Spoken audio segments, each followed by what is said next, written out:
I was always interested in medicine. However, I started medical school late at 28 years old. Prior to that time, of course, I had my schooling. I had a degree in literature, and I went into the Army. With my background in literature, they made me an engineer. When I graduated the Army, I took a job for a year, went back to graduate school, and decided to become a doctor. And after 2 years of graduate school and completing all the required undergraduate courses, I was accepted in medical school. Well, I've been a doctor about 38 years. I practiced 35 years. And I never really wanted to do anything else. I did a fair amount of teaching in practice, but I didn't do very much in the way of research. That wasn't my cup of tea. I liked interacting with the kids and the families. Retired 3 years ago, and I must say I've enjoyed it. But I think it's important for a person to retire to something and not from something. And I would want to make it clear I enjoyed medicine. And when I left because there were other things I wanted to do, like travel. I have a grandchild who lives in California, and I have a daughter who lives in Washington, D.C., and therefore it's been nice to be able to do that and to be able to go to other places we never had a chance to go. This year we're planning to go to China. We've gone to Italy and Spain and France, and we've gone to Israel, and we've enjoyed our traveling life very much. I wanted to tell my granddaughter that she lives 2,000 miles away, so my hope was that in some ways she'd know a little bit about what I've done over a major part of my working life, at least. And I thought if I just put some of my experiences together, it would be a nice thing for her. And then after the book was completed, I said, hey, maybe some people would find it interesting. And therefore I went out a little bit. Well, the book's a collection of anecdotes, events that occur in the office by accident or on purpose,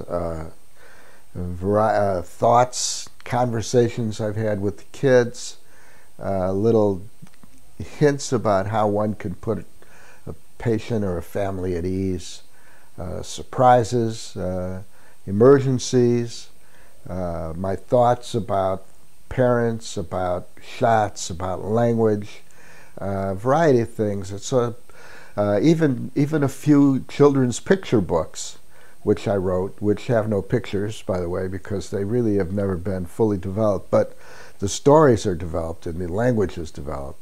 I put all that in there. Things that happened with me in the office, about a wallet, a mother's wallet that was missing for 2 years, and 2 years later she returns with her child, who's now 4 years old, who had wandered off during our first visit, who wandered off again and returned with the wallet. The office had been cleaned every single night for 2 years, suddenly showed up once the child returned. It was kind of interesting. Little jokes I tell kids. I always, some kids are disappointed if they don't hear the same joke again and again every time they come, and it's amazing, those little minds, they grasp onto something and they just never forget. Hey doc, aren't you going to ask me if I heard about that guy they had to remove the whole left side of his body? No, what's that? He's all right now. So one of the things I've done in the office is take pictures. Not take pictures, but actually draw pictures of the patients. Some of them are lifelike, some of them are accentuated, and some of them bear no resemblance to the person I'm drawing. But and that's only a reflection of my abilities. But in any event, it's always been fun. The kids seem to love it. The parents love it. What I would do in a few moments when I'm on the telephone or something, and the child's in the room, I would draw them, and then I would, when the exam was over, run up to the office and make a copy, give the copy to the mother, and take the original one home and color it and then frame them and put them in the office. In terms of Spanish, I remember once I wanted a mother to wash her kid's neck with soap. Mm-hmm. And I couldn't think of the word for soap in Spanish. So I said, "Llave su baby con sopa," thinking soap was soap, sopa was soap. But what I told her was, wash your kid with soup. I wrote a number of children's books, of which 4 I included in the book as examples of child rearing or things that one should try to develop in a child. I wrote a book called "There's a Fantasily in My Noodle," where fantasily means silly fantasy, fantasily.